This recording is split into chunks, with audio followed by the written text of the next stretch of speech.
Welcome to the podcast. If you'd like to listen to an ad-free version of this episode and all of our episodes, then search True Crime Today Premium Plus on Apple Podcasts and press subscribe. That's our premium channel where all of our ad-free and advanced episodes live, all in one place. True Crime Today Premium Plus. Search it on Apple Podcasts and press subscribe. Even try it for 3 days free. Sometimes the safest place is the most dangerous. You're tuned in to Hidden Killers with Tony Bruschi, featuring psychotherapist and author Shavaun Scott. The world's getting a little bit darker in the world of hip-hop as more allegations continue to flow in against not only Diddy, but now a new allegation against rapper Jay-Z has come in. Of course, he has denied every single aspect of it, but it doesn't look great by any means for anyone's image just to have an allegation like that coming at you. Joining me to discuss, Shavaun Scott, psychotherapist and author. These are very, very harsh allegations. You're talking about a 13-year-old being raped and drugged in an after party of the MTV Video Music Awards back in September of 2000, and involving two of the biggest names now in the world of hip-hop and entrepreneurship as well. I mean, these guys aren't even known as rappers half the time anymore. They're known as business people. This certainly is going to have an impact on reputation and such, true or not. Let's take it from the angle of Jay-Z's not really truly involved in this. I mean, what kind of psychological damage that might do to a person, but also to those who look up to him, and how to navigate something like this if, let's say, this is just an accusation, as that's where it is right now. Right. Yeah, it's absolutely devastating to people to have an accusation like this, any kind of sexual, crime, no matter what it is, but particularly with a 13-year-old.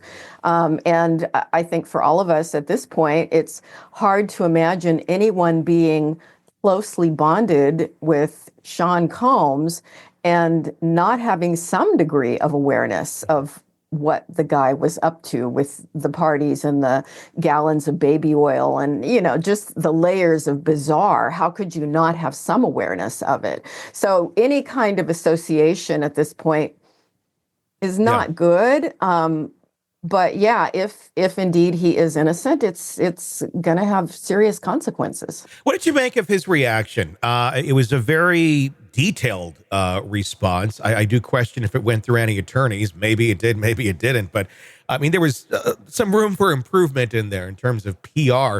The letter, it's long. I'm not going to read the whole thing, but it was very harsh against not only Tony Busby, the attorney who's making the accusation, but also against the accuser as well. And then very much not saying anything about, if this is a victim and it's not him, any sort of sympathy or empathy there, but very much making it back about him and how difficult this is going to be to have to explain it to their daughter between Beyonce and Jay-Z, and trying to explain all this. And true, that would be horrible if you have these accusations being made against you. But it was an interesting way to reply to such accusations, making it back about yourself.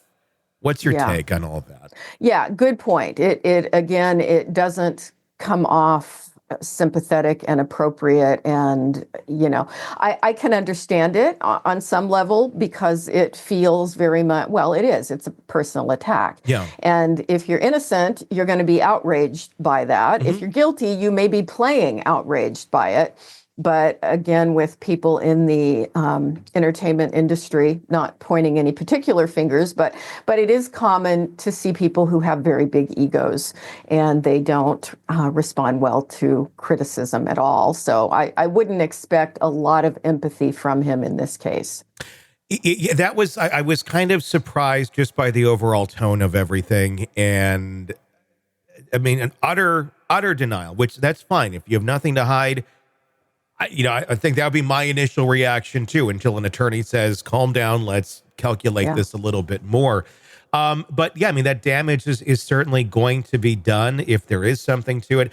What do you think is going to be one of the more telling things in terms of things that may happen down the line that would either validate or discount these accusations, aside from any more statements being made by the parties.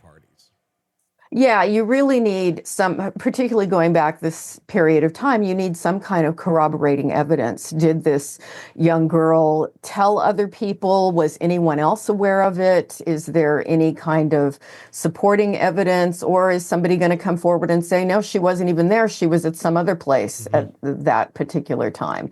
So is it somebody who's manipulative and profiteering or trying to profiteer? Or is there some kind of corroboration? And I think they're going to need that, but there may be. We've seen Sean Diddy Combs' reputation slowly erode and then massively fall away as more and more allegations came in. There was several over the years that kind of came and kind of went, and then the Cassie thing happened, and then tons of accusations started flowing in. What would that say if we started seeing that about Jay-Z? Yeah, that's certainly possible, because for a person, if a person would engage in this kind of behavior with essentially the rape of a child, it probably didn't just happen once. There would be other questionable kinds of behavior that would come out. And so that's again, something that time will tell. It's really an awful mess. It's just a sad, sad thing all around. And I think one of the big things is people look at this and the question is how would someone do this? Why would someone do this? I mean, you're talking two people in this allegation and a third person, a female celebrity who is yet to be named, saying that she was there watching this take place. I mean, what the hell has to go on with someone's mind and life that, I mean, at this point, they're up and coming artists. This was fairly early on in their careers, but they just to go and take your job out of it, take celebrity out of the mix. Anybody who's going to think that this is a good idea to participate in something like this is just, I think, baffling to most of us. Yeah, it is truly baffling. And you can certainly look at perpetrators like this and say, boy, something went wrong early in life as far as the way that their sexual attractions were developed. And there's a tremendous lack of empathy and the desire for power over another person and how that gets mixed with sexual arousal. I think for most of us, we're not wired that way, and it doesn't make any sense. I mean, but obviously some people are wired that way. And then that's how, I mean, I guess this sort of thing ends up taking place. This has to be a difficult thing for any children involved in this. Obviously, Diddy has several. We've seen them in the birthday party tapes. We've seen them throughout time. And they are all standing by their dad. But let's talk about that now, because there's other kids involved in this now on the side of Jay-Z and Beyonce. How do the children process information like this when accusations are being made about their parents? Not going into the validity of any of it being true or not, just somebody makes these accusations against your dad. I mean, what's the next thing? Like, how do kids handle something like that? It's horrible for kids, absolutely horrible, because they identify, as we all do when we're kids, identify with their parents. Their parents have everything to do with who they are. And so there's this tremendous sense of shame around it. And that other kids that they associate with are going to be aware of it. There's going to be some kind of teasing that goes on, often a lot of that, social shunning.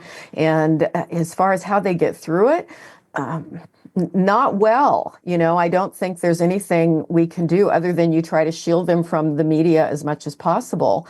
But it's a long road. And then, of course, depending on the culture and the family, sometimes the kids have already acclimated to a parent's criminal behavior, and therefore, they're going to grow up and replicate it. Yeah. Pure speculation here, but what does it say about the character of a person who does surround themselves with people like this? I mean, Jay-Z and Diddy are not the only ones. Diddy is specifically not the only one who Jay-Z has surrounded himself with over time. Looking back, R. Kelly, obviously another character who is now in prison for his crimes. but also involving young people who were not willing to participate in what was going on. Some were of adult age, some were not. And I mean, literally, the guy had an album with him, like I think they even had two. The Best of Both Worlds is what it was called. And then they went on tour together, which ended abruptly. Apparently, some sort of a scuffle or disagreement. But I mean, that's a pretty big connection. It's not just I mean, I get celebrities that end up doing duets with people. It's for the job of what you do. Like Celine Dion did a song with R. Kelly. I don't think Celine Dion is out there raping children. But you have kind of a tight relationship there. Someone who has a horrible track record. You have another one with another character, Diddy here, and God knows if there's anybody else. But it certainly doesn't look good by any means. And these are all things in the past. Is it reasonable to think that if Jay-Z was just doing his job, which was being a rapper at the time, creating music, creating entertainment and pieces, that he wouldn't have any idea that these people were up to what they were up to, especially R. Kelly, because at the time of those albums, there was already one of his cases was already done. We'd already seen the video that had come out of him with a young woman, I think a child actually, in his basement in front of his Soul Train award. That was public knowledge. It was shopped around in the 90s before YouTube and everything. So there was a lot of information that maybe this guy's into kids or inappropriate things. Oh, yeah. And you still connect up and you do all these things with him. I mean, I get people out there that make money. R. Kelly was still a superstar after that video, believe it or not, to anybody who wasn't around at that time. It took another lawsuit to take him down, but he chose to be around somebody like that. That to me is like a pretty big deal. I mean, that's a maneuver. That's a choice you made to continue a relationship with someone like that. I'm not saying he knew much or knew anything, but it's certainly questionable. I mean, any of us in our professional work, if a colleague that formerly had a good reputation and then didn't, and there was things like this, I don't think any of us would be lining up going, yeah, let's collaborate with that person. That to me is a real baffling and a damning thing against Jay-Z, even more than at this point, I would say Diddy. Yeah. Yeah, 100%. And you hit the word with money. I think it's money, fame, power, and just an utter lack of integrity. And I think it says something about our culture that these are the people we make famous. Mm-hmm. I once worked in a group practice where there was a person who was a mental health clinician and he was writing hot checks around town. I left. It's like, I do not want my name on the door with somebody who lacks honesty and integrity. And it would be interesting to know if there were celebrities over time who became aware of this behavior and said, I don't want anything to do with that guy. Those are the people we can respect, but certainly not the ones who must have had some awareness and chose to still affiliate with him for personal gain. Well, R. Kelly, I mean, everybody knew what was going on there. I mean, you're making a calculated risk if you're going to collaborate with somebody, make an album with somebody, go on a tour with somebody. You're calculating that risk going, I believe that this is done and there's no more that's going to come out about this person, or that this is going to be enough money and this is going to be more beneficial to me than the negative side of that. That does not seem like it was a risk that paid off in any stretch of imagination here for Jay-Z and R. Kelly. We all know that from years ago. But again, he made that choice. Yes. Is it just money? Which it could be. It could have just been, this is a good money-making opportunity and I'm going to take it. Risks be damned. But I mean, this is, cause and effect. There is, repercussions to your choices and actions, whether or not you were actively doing anything horrible with these people or not. Yeah, 100%. Guilt by association. And if you have integrity, you get away from people who do things like this. Yeah, like if they want to have to explain to their daughter about, these accusations and how people are out to get money and this and that. How about you explain why were you doing a tour with a child predator for several years of your life when she was, I don't think she was even born yet, or she was very, very young. Explain that aspect and why daddy did those things. Let's not just go immediately to the victims or the person who's claiming they're a victim is wrong. Why don't we explain our life choices a little bit and how daddy got into this position to begin with? 100%. 100%. Yep. Welcome to the podcast. If you'd like to listen to an ad-free version of this episode and all of our episodes, then search True Crime Today Premium Plus on Apple Podcasts and press subscribe. That's our premium channel where all of our ad-free and advanced episodes live, all in one place. True Crime Today Premium Plus. Search it on Apple Podcasts and press subscribe. Even try it for 3 days free. You're neck deep in a dark, twisted tale, and just as the tension peaks, bam, a commercial about some miracle diet pill breaks the spell. It's like finding a fly in your soup after the first bite. But here's the fix. True Crime Today Premium Plus on Apple Podcasts. You get to enjoy your crime stories without the junk, ad-free episodes, extended interviews that go beyond the surface, and early access to all the gruesome details. It's like swapping out a can of cheap beer for a glass of fine whiskey. So search for True Crime Today Premium Plus on Apple Podcasts. Subscribe and keep the darkness flowing uninterrupted.